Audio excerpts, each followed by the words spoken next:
Hello everyone, আসসালামু আলাইকুম। কেমন আছেন আপনারা সবাই? আমি আলহামদুলিল্লাহ ভালো আছি। তো আবার চলে আসলাম একটা নতুন ভিডিও নিয়ে ক্লাসের বাইরে চ্যানেলে। তো আজকে আমরা একটা নতুন চ্যাপ্টার স্টার্ট করব, সেটা হচ্ছে যে ক্লাস 9-10-এর অনুশীলনী হচ্ছে 4.1। তো শুরুতেই বলে রাখছি, যারা আমার চ্যানেলটিতে নতুন তারা অবশ্যই আমার চ্যানেলটি সাবস্ক্রাইব করবে, পাশে বেল বাটনটি ক্লিক করতে একদমই ভুলবে না, তাহলে নতুন নতুন ভিডিওগুলো হচ্ছে তোমাদের কাছে কখনোই যাবে না। বেল বাটনটা ক্লিক করে রাখলে নতুন নতুন ভিডিওগুলো তোমরা পেয়ে যাবে। আর লাইক কমেন্ট শেয়ার করতে তো অবশ্যই ভুলবে না। সো চলো কথা না বাড়িয়ে চ্যাপ্টারটা স্টার্ট করে দিই। সেটা হচ্ছে চ্যাপ্টার 4.1। এখানে কিছু বেসিক ম্যাথমেটিক্স টার্ম আছে, এগুলো হচ্ছে আমাদের সলভ করতে হবে। তো নাম্বার 1-এই তোমরা দেখতে পাচ্ছ যে 7 to the power 3 into 7 minus 3 divide by 3 into 3 to the power minus 4। ওকে, তো আমরা প্রথম ম্যাথটাই হচ্ছে প্রথমে দেখলে আমরা বুঝতে পারবো বাকিটা কি আছে।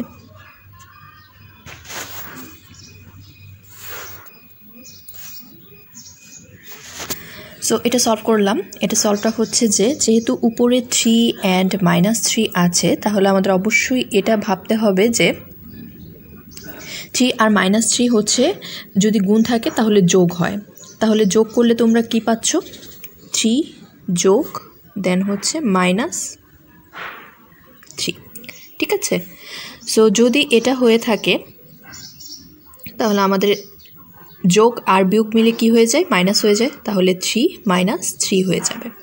তাহলে এটাই আমরা এখানে পাওয়ার হিসেবে লিখেছি 3 × -3। আর নিচে হবে কি সেম ওয়েতে হচ্ছে 1 × -4। তাহলে উপরে হবে 0 আর নিচে হচ্ছে -3। তো কোনো কিছুর উপরে যখন তোমার 0 থাকবে তখন জিনিসটা সবসময় কি হয়ে যাবে? 1 হয়ে যাবে। তাই উপরে হয়ে গেল 1 আর নিচে হলো কি -3 × -3, ঠিক আছে? তো 1 আর 3, কোনো কিছুর উপরে যদি -3 থাকে এটা অবশ্যই নিচে চলে আসলে 3 to the power +3 হয়ে যাবে। তাহলে সেটা এখানে লিখেছি +3।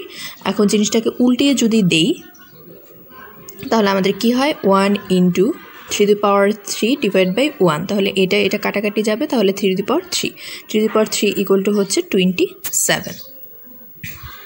ওকে, তো মেবি এই জিনিসটা তোমরা বুঝতে পেরেছো। 2 নাম্বারটা দেখো, 2 নাম্বারের একটা কোশ্চেন এখানে লেখাই আছে, তাই আমি আর কোশ্চেনের পার্টে গেলাম না। 7 স্কোয়ার উপরে পাওয়ার হিসেবে রুটের উপরে দেওয়া আছে হচ্ছে 3, আর এখানে হচ্ছে 7 উপরে দেওয়া আছে 3 আর নিচে হচ্ছে √7। তো রুট মানে কি? রুট মানে অবশ্যই আমরা জানি যদি কোনো জায়গায় হচ্ছে রুট থাকে তাহলে সেটাকে আমরা কি লিখতে পারি? 7/2ও লিখতে পারি, কারণ রুট মানে হচ্ছে হাফ। তো আপাতত এই পোর্শনটা আমি বাদ দিলাম। তো এখানে আমার কি আছে? 7 স্কোয়ার, 7 আছে হচ্ছে 2টা, আর এখানে আছে 7 একটা। তো মোটমাট মিলে 7 কয়টা হলো? 3টা, কারণ গুণ থাকলে সবসময় যোগ হয়, এটা আমি তোমাদের বলেছি। পাওয়ারগুলো যোগ হয়ে যাবে। আর উপরে কি আছে? উপরে √3 আছে, ওরও √3 আছে, তাই √3 লিখলাম। আর নিচে হচ্ছে √7। তাহলে উপরে কত হবে? উপরে হচ্ছে 7, 3, আর যেহেতু রুটকে আমরা বলি কি হাফ, ঠিক আছে? এটা কিন্তু বুঝবা, রুটকে বলি হাফ। তাহলে এটার উপর যদি 3 থাকে তাহলে জিনিসটা কি হয়ে যাবে? এটা 3 হয়ে যাবে না 1/3? এটা অনেকে ভুল করে 3/2 লিখে ফেলে, না 1/3 হবে। তাহলে এখানে যদি 1/3 হয়, এই যে এই রুটের উপরের পোর্শনটার জন্য এখানে যদি 1/3 হয়, 3 কাটা যাবে, তাহলে শুধু থাকবে কি 7। এই জন্য পরের লাইনে আমরা শুধু 7 লিখেছি, আর নিচে √7, ঠিক আছে? এখন শুধু 7 কি করে আসে? শুধু 7 কি করে আসে? এভাবেই আসে যে √7। তাহলে কি হবে? √7 স্কোয়ার হবে। স্কোয়ার আর রুটে কাটা গেলে শুধু একটা 7 থাকবে। দ্যাটস ওয়াই আমি শুধু 7কে √7 লিখেছি, ঠিক আছে? তারপর আমরা কি করেছি? তারপর হচ্ছে এটা কাটাকাটি করেছি, কাটাকাটি করলে থাকবে শুধু হচ্ছে √7। এটাই হচ্ছে অ্যান্সার। তারপর 3 নাম্বারটা একটু দেখো। 3 নাম্বারটাও সেম, 2 × -1 আর 5 × হচ্ছে -1, আর এ পাশে থাকবে হচ্ছে -1। মানে এটা -1 বলে না, ইনভার্স 1 বলে, আমি তোমাদের বললাম আর কি -1। এখন 2 এর উপরে -1 অর্থাৎ ইনভার্স 1 থাকলে সেটাকে আমরা কি লিখতে পারি? 1/2 to the power 1। অর্থাৎ নিচে গেলে মাইনাসটা কী হয়ে যাবে, প্লাস হয়ে যাবে। তো আমার এত 1 ধরা দরকার নেই, তো সেটা আমি বাদ দিয়ে দিলে 1/2 লিখতে পারি। সেম ওয়েতে এটা 1/5 লিখতে পারি, আর উপরে ইনভার্স 1 তো থাকবেই। তো লসাগু করে দিলাম, লসাগু করলাম, লসাগু করার পর এটা আসলো -1, আর তারপর হচ্ছে উপরে 7/10 ইনভার্স 1। এখন ইনভার্স 1 মানে কি, জিনিসটাকে কি করা, উল্টিয়ে দেওয়া, তার মানে 10 উপরে চলে যাবে আর নিচে 7 চলে আসবে। এটা হচ্ছে আমাদের অ্যান্সার। ওকে, মেবি বুঝতে পেরেছো। এবার 6 নাম্বারে চলে যাই। 6 নাম্বারটাও সেম, এক্স ইনভার্স 1 দেওয়া আছে, তাহলে লিখবো কি 1/x, আর যেহেতু ওয়াই এখানে গুণাকারে আছে তাহলে y/x একবারে লিখে ফেললাম। এখানেও সেম ওয়েতে z/y x/z, দেন √ অফ দিয়ে 3টাকে কী করব, গুণ করে ফেলবো। ঠিক আছে, তো দেখো তো সবগুলো কিন্তু কাটাকাটি চলে যাচ্ছে, গুণ অবস্থায় আছে, সবগুলো কাটাকাটি চলে যাচ্ছে। তো √1 ইকুয়াল টু হচ্ছে কত, 1। চলো আমরা 7 নাম্বার করি। 7 নাম্বারে আছে হচ্ছে 2n+4 - 4n+1 2n+2 ভাগ হচ্ছে কত, 2। ঠিক আছে, এটা আছে। তো এটা থাকা মানে কি, টু দি পাওয়ার, এখানে কি কি টু দি পাওয়ার জিনিসটা আছে সেটা হচ্ছে আমাদের দেখতে হবে। তো এটাকে n+4কে আমি n+1+3 লিখেছি। কেন লিখেছি সামনে বলবো। আর এটা 4 আছে থাক, আর টু দি পাওয়ার n+1 আছে, এটাও থাক। এখন টু দি পাওয়ার n+1 আলাদা করলাম, আর টু দি পাওয়ার 3টাকে আলাদা করে ফেললাম, এই যে এই পোর্শনটাকে আলাদা করে ফেললাম। ঠিক আছে, এরপর বাকি হচ্ছে 4 আর টু দি পাওয়ার n+1। ওকে, এখন টু দি পাওয়ার n+1 আর দুইটা জায়গা থেকে হচ্ছে আমি কমন নিলাম টু দি পাওয়ার n+1, তাহলে কী কী থাকে, two the power 3 R minus হচ্ছে 4 থাকে। ঠিক আছে, আর নিচে টু দি পাওয়ার n+1 হবেই। এখন এটা যেহেতু কাটাকাটি যাচ্ছে, তাহলে আমাদের কী কী থাকে, টু দি পাওয়ার 3 থাকে, -4 থাকে, এই যে টু দি পাওয়ার 3 থাকবে, -4 থাকবে, ইকুয়াল টু হবে কত, 8 4। টু দি পাওয়ার 3 মানে কিন্তু 8। ঠিক আছে, মানে 2 হচ্ছে 3 বার লিখতে হবে, তাহলে 8 হবে। এটা অনেকে 3 দুগুণে 6 লিখে ফেলো, কিন্তু হবে না, 2 হচ্ছে 3 বার, তার মানে 2 × 2 × 2, এটা বোঝাচ্ছে। 8 নাম্বারে চলে যাই। 8 নাম্বারের কোশ্চেনটাও সেম। এই যে আপনার ম্যাথগুলো আসলে বেসিক আইডিয়া, বেসিক হচ্ছে নর্মাল ক্যালকুলেশনগুলো আমরা কীভাবে করি সেটা এখানে প্রুফ করে। সো 3 m+1 আর নিচে হচ্ছে 3 m-1, 9 m+1 3 m-1 আর m+1।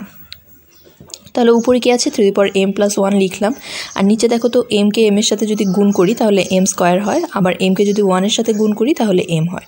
এই পার্টটা শেষ। এখন আমরা এই পার্টে চলে আসি।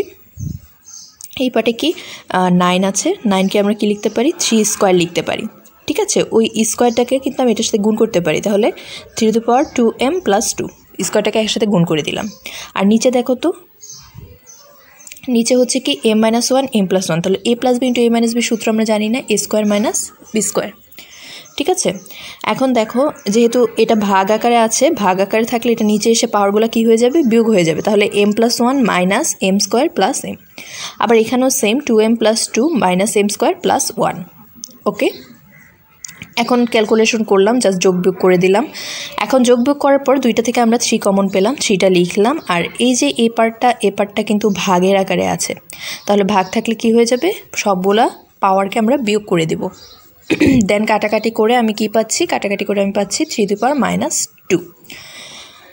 ঠিক আছে, এখন 3 - 2কে আমরা কি লিখতে পারি, নিচে আসলে এটা কি হয়ে যাবে, +2 হয়ে যাবে, তার মানে 1/3² হয়ে যাবে, হবে 1/9। That's the answer.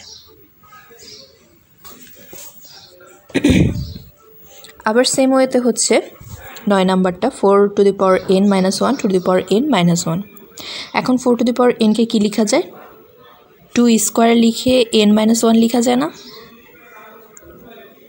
লেখা যায় তো। এখন সেজন্যই আমরা পরের লাইনে কি লিখলাম, 2² আলাদা না লিখে লিখেছি 2n-2, কারণ গুণ করলে তো 2n-2ই হবে নাকি। সো এইটুকু নিশ্চয়ই বুঝতে পেরেছো। দেন কি করেছি, দেন হচ্ছে যে যেহেতু ভাগ ছিল পাওয়ারগুলোকে বিয়োগ করে দিয়েছি, ক্যালকুলেশন করেছি, that's the right hand side, prove হয়ে গেল। এখন আমরা চলে আসবো বড় ক্যালকুলেশনের একটা ম্যাথ দেখি।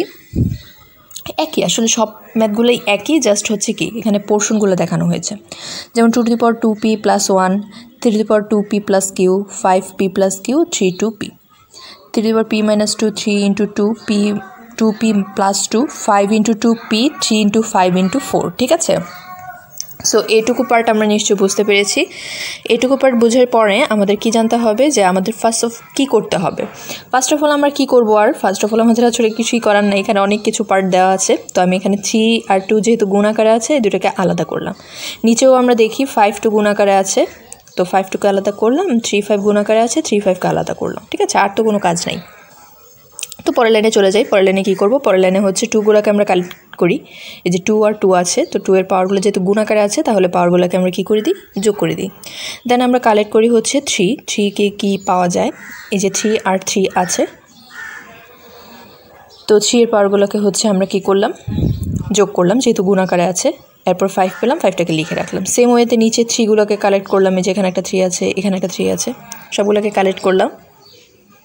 তারপর 2গুলোকে কালেক্ট করলাম, 5কে কালেক্ট করলাম। দেন হচ্ছে পাওয়ারগুলোকে গুণ যোগ বিয়োগ করে লাগলে সেগুলো করে নিলাম। এখন হচ্ছে সব কিছু সাজানোর পরে আমরা কি করব, জাস্ট ক্যালকুলেশনগুলোকে একটু ছোট করে নিব। অর্থাৎ এতক্ষণ কিন্তু অনেক বড় আকারে ছিল, সেগুলোকে যোগ বিয়োগ করলে কিন্তু ছোট হয়ে যাবে। এখন আমাদের 2 কিন্তু 2 এর সাথে কী আকারে আছে, ভাগ আকারে আছে। ঠিক আছে, তো ভাগগুলোকে আমরা কি করব, নিশ্চয়ই বিয়োগ করে ফেলবো। এই যে ভাগগুলোকে বিয়োগ করে দিলে আর 2 3 5 তো থাকবেই। তো কাটাকাটি করে দেখলাম, এটা 3 to the power 0, 5 to the power 0, 2 to the power -1 আসলো। তো 2 টু দি পাওয়ার -1 মানে কি, half. R 3 to the power 0, কোনো কিছুর উপরে যদি আমরা 0 দেখি তখন জিনিসটা কি হয়ে যায়, 1 হয়ে যায়। দ্যাটস ওয়াই এটার অ্যান্সার হচ্ছে হাফ। আবার সেম একটা ম্যাথ 11 নাম্বারটা। তাহলে দেখো এখানে AL divide by AM divide by AN divide by AL, আর উপরে গুণ আকারে NLM আছে। তাহলে এটা আমরা লিখলাম। এখন L মাইনাস M হবে না, যেহেতু ভাগ আকারে আছে, আর উপরে N থাক। আবার M মাইনাস N হবে, এখানে M মাইনাস L হবে। ঠিক আছে, তারপরে আমরা কি করব, এটার সাথে এটাকে গুণ করব, এটার সাথে এটাকে গুণ করব, গুণ করে মাঝখানে তো মাইনাস আছে, সেটাকে লিখে দিব। এখন সবগুলো কিন্তু গুণ আকারে আছে, তাহলে গুণকে আমরা কি করব, সবগুলোকে যোগ করে দিব একসাথে। তাহলে এ টু দি পাওয়ার 0 আসবে, এ টু দি কোনো কিছুর মাথায় 0 থাকা মানে হচ্ছে 1 হচ্ছে রাইট হ্যান্ড সাইড। খুবই ইজি, একটু বুঝতে হবে, তাহলেই হচ্ছে আসলে ইজি হয়ে যাবে। আর প্র্যাকটিস করতে হবে অবশ্যই। A to the power P plus q, a to the power 2R, a to the power q plus R, a to the power হচ্ছে 2P, R plus Q 2Q। এখন হচ্ছে এটাকে এটার সাথে কি করতে হবে, অবভিয়াসলি আমাদের কি করতে হবে, ভাগ করতে হবে। তোমরা যদি ভাগ না করতে চাও, তাহলে উপরে যেহেতু গুণ আকারে সবগুলো দেওয়া আছে এবং সেম পোর্শনে দেওয়া আছে, তাহলে একসাথে যোগ করে নিতে পারো, নিচেরগুলোও যোগ করে নিতে পারো। বাকি এটা কি করবে, যেহেতু এটা ভাগ আকার আছে, এটাকে তো আর যোগ করার অপশন না, এটাকে বিয়োগ করতে হবে। করার পর এটার উপর 0 আসলো, 1 আসলো, এটাই হচ্ছে রাইট হ্যান্ড সাইড।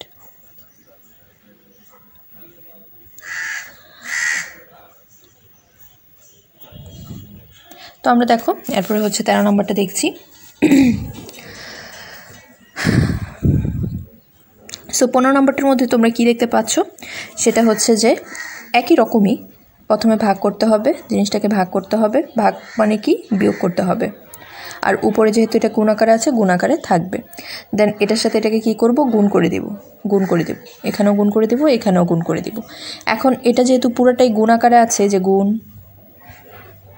গুণ গুণ, তাহলে এটা কি হবে, যোগ আকারে হয়ে যাবে। দেন x two the power 0, 1 right hand side.